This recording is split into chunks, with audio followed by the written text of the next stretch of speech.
Olá! Então, se você quer saber mais sobre desmame, sobre como conduzir esse processo, sobre como conversar com a criança, preparar a criança para o processo de desmame, esse vídeo é para você.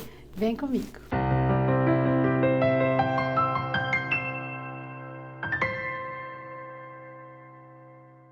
Então, meu nome é Raquel, eu sou nutricionista, sou consultora internacional em amamentação e vou conversar hoje com vocês sobre o processo de desmame. Quem não assistiu o vídeo anterior, volta lá, assistam o primeiro vídeo que fala para vocês também um pouquinho sobre como entender se a criança está preparada, e no vídeo de hoje a gente vai falar aí como que a gente pode ajudar essa criança a se preparar e como que a gente pode conduzir esse processo. Primeira coisa que eu queria trazer para vocês: o primeiro passo para a gente conduzir o processo de desmame é preparar e organizar a rotina dessa criança. Lembrando que rotina do bebê, ela é uma sucessão de eventos. Não tem, muitas vezes, horário rígido, e que muitas vezes é difícil com a criança manter assim, um horário rígido. A gente tenta manter horário, mas a gente pensa em rotina como essa sucessão de eventos aí que acontece ao longo do dia. Quanto mais a criança cresce, mais ela vai, sim, tendo uma rotina mais bem estabelecida, e é super importante. E quando eu falo, então, em estabelecer a rotina do dia, muitas vezes o processo inicial de desmame, ele pode até, olha só que coisa interessante, ele pode até fazer com que a gente acrescente algumas mamadas aí durante o dia. Então, o importante vai ser, sim, que essa criança tenha uma rotina mais bem estabelecida, com horários de mamadas mais bem estabelecidos. Então, esse primeiro passo em organizar a rotina, ele vai considerar também já a imposição de alguns limites para essa criança. Então, eu costumo sugerir sempre, né, todo o processo de desmame, ele é pactuado com a família, e ele é um processo, essa consultoria de desmame, ela é conduzida muito individualmente. Eu não acredito que exista fórmula mágica para desmame ou passo a passo que se aplique a todas as famílias. Então, eu acho que é super importante que a gente conduza esse processo de forma muito individual. Sim, combinar junto com a família o estabelecimento de alguns limites, por exemplo, de horários e limites de lugar. Então, para a criança, quando a gente começa esse processo, ela começar a entender, sim, que vai existir algum limite em relação à amamentação. E a gente começa, então, com essa organização das mamadas do dia, que pode, muitas vezes, que acontece algumas vezes, de aumentar o número de mamadas, ou então também, muitas vezes, reduzir o número de mamadas já aí durante o dia.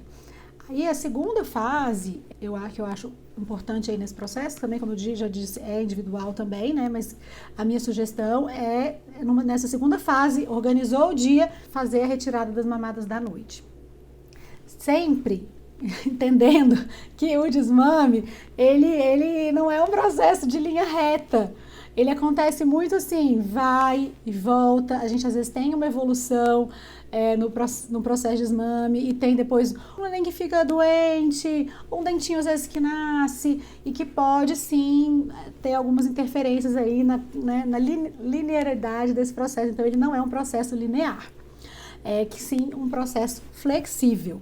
Tá? Então, porque a gente tem os pontos imprevisíveis que pode acontecer. Então, é importante a gente ter paciência, ter compreensão. O que eu sugiro, então, que a mãe faça? Que ela comece a colocar esses limites. Então, de hora, de local, que ela comece também a limitar o tempo da mamada. Então, ela vai encurtar a mamada e adiar a mamada. Então, no processo do desmame noturno, é muito mais comum, a gente consegue com muito mais sucesso ir encurtando esse tempo da mamada. Então, é tirar aquele bebê do peito antes dele estar completamente dormindo, e usar outras formas, outros recursos para que a gente embale, para que ajude ele a se acalmar para dormir. O bebê, ele precisa dessa ajuda, ele não consegue adormecer sozinho. A gente sabe que crianças, às vezes até bem mais velhas, precisam de ajuda também. Então, eu tenho uma filha de 9 anos, até hoje eu faço oração com ela, eu ajudo ela a acalmar para dormir. Então, é importante, sim, que a gente continue ajudando a criança a conseguir dormir. né? Ela precisa dessa ajuda do adulto. Só que não precisa mais que seja só o peito. Então a gente tem que ir introduzindo aí, encurtando essa mamada e ajudando essa criança a dormir de outras formas, até que a gente consiga tirar essa mamada. Então aí o segundo passo seria um desmame noturno. Muitas vezes, muitas famílias, inclusive, após o desmame noturno, a mãe fica inclusive mais animada para continuar, às vezes, amamentando por um tempo maior. O desmame noturno também, como eu já disse no vídeo anterior, ele não é recomendado para crianças menores de 1 ano. Então, tudo que a gente está conversando aqui sobre desmame para criança maior do que 1 ano, e lembrar mais uma vez que o leite materno é recomendado até os 2 anos ou mais. Combinado? Então aí vamos colocar que a segunda fase é o desmame noturno e a terceira fase aí seria então esse desmame total, que a recomendação é que ele aconteça também de forma gradual e que a gente vá retirando aí uma mamada por dia, pensando nesse processo aí em duração de 1 a 2 semanas, mínima, que a gente fala, né, para não fazer antes disso, porque a mama, ela precisa ir reduzindo a sua produção de leite, para que a gente evite uma mastite, uma complicação. Então, a sugestão é que seja um tempo mínimo de 1 a 2 semanas, por isso que é tão importante a gente planejar esse processo de desmame e ainda de forma individualizada. E aí, como é que a gente faz para preparar uma criança que não está preparada para esse desmame? O que eu costumo recomendar às famílias é que, em primeiro lugar, como é que, né, eu faço essa pergunta, como é que você costuma lidar com as outras questões da criança? Como é que você costuma conversar com seu filho? Você usa muito a fantasia, ou você usa mais a realidade, você consegue, né, papo reto, você fala, né, dá real ali para a criança, ou você usa mais a imaginação, a fantasia?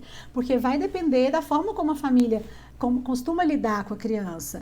Então, eu adoro coletar informações e coletar histórias de desmame, porque muitas vezes a história de uma mãe, ela ajuda uma outra mãe.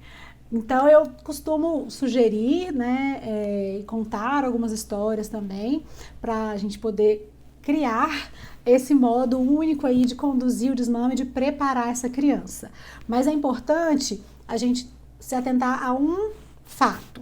Precisa ser conversado com essa criança que vai acontecer o desmame, tá? De forma lúdica, de forma fantasiosa, de forma, né, real. Precisa, então, acontecer alguns combinados. É muito importante que a mãe não se ausente nesse processo, mas que ela esteja, assim, mais próxima da criança e mostrando para a criança também que agora elas vão fazer outras atividades juntas. E dando essa atenção adicional à criança nesse momento do desmame. Evitar também fazer desmame junto com desfraude, junto com trocar a criança de cama, que aconteça um processo de cada vez, tá? Para não ter muita informação aí nesse processo.